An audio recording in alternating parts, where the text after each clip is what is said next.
राजा भोज की नगरी में सब कुशल मंगल से चल रहा था। पर एक दिन जब राजा भोज के हर कार्य उनके किसी काम से जा रहे थे तो उन्होंने एक अजीब दृश्य देखा कि एक साधारण सा चरवाहा बीज खेतों के एक मकान पर चढ़ा हुआ है और चिल्ला चिल्ला कर राजा भोज के बारे में उल्टा सीधा कह रहा है। राजा भोज को पकड़कर मेरे पास लाओ, उसे सजा दिलवाओ और मेरा राज्य मुझे दे दो। एक चरवाहे के मुख से अपने राजा के लिए ऐसी बातें सुन हरकारों को बहुत गुस्सा आया। उन्होंने उस चरवाहे को पकड़कर नीचे उतारा और बोले, क्या बक रहा है तू? अगर राजा महाराज को तेरी इस हरकत का पता चलेगा तो वह तुझे तोप के मुंह पर बिठाकर उड़ा देंगे। हरकारों की बात सुन चरवाहा गिड़गिड़ाते हुए माफी मांगने लगा। मचान से उतरते ही एकदम से उसका व्यवहार बदल गया, जैसे उसे कुछ पता ही ना हो। उसे गिड़गिड़ाते देख हरकारों को उस पर दया आ गई। उन्होंने चरवाहे को छोड़ दिया और वहां से चले गए। अगले दिन जब वे फिर वहां से गुजरे तो उन्होंने फिर वही सब देखा और सुना। चरवाहा फिर से मचान पर चढ़ा, राजा भोज के बारे में उल्टा सीधा बोल रहा था। आसपास पूछने पर पता चला वह खेत किसी कुम्हारिन का था। जब भी वह अपने खेत में कोई फसल उगाती तो पूरे खेत में बहुत अच्छी फसल होती, पर उस मचान वाली जगह पर एक पौधा तक नहीं उगता था। आखिर कुम्हारिन ने उस जगह पर एक ऊंचा सा मचान बनवा दिया ताकि इसके ऊपर चढ़कर खेत की रखवाली की जा सके।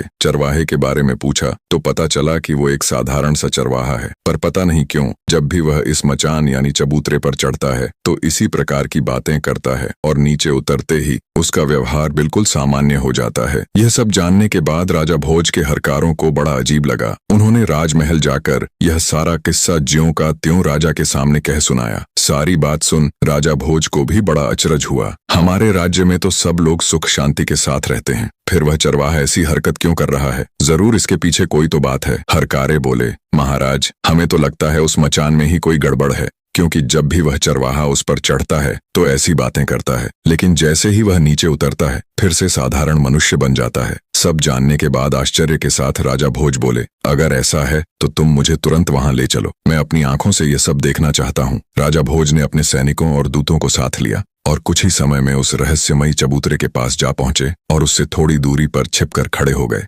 ताकि वह सब कुछ अपनी आंखों से देख और सुन सके। तभी वह आदमी फिर से चबूतरे पर चढ़ा और चढ़ते ही जोर से कहने लगा, लोगों जाओ जल्दी से राजा भोज को पकड़कर मेरे सामने लाओ, उसे मार डालो ताकि मैं उसका राज्य अपने हाथ में ले सकूं। ये सुनते ही राजा भोज गुस्से और हैरानी के मिश्रित भावों से भर जाते हैं, पर वे बिना कुछ कहे चुपचाप अपने हरकारों के साथ वापस महल लौट जाते हैं। पूरी रात उनके दिमाग में यही सब चलता रहा कि उस मचान में ऐसा क्या है जो एक मामूली सा चरवाहा ऐसी हरकत कर रहा है। सुबह होते ही राजा ने अपने मुख्य सलाहकारों और ज्योतिषियों को दरबार में बुला लिया। बने रहे।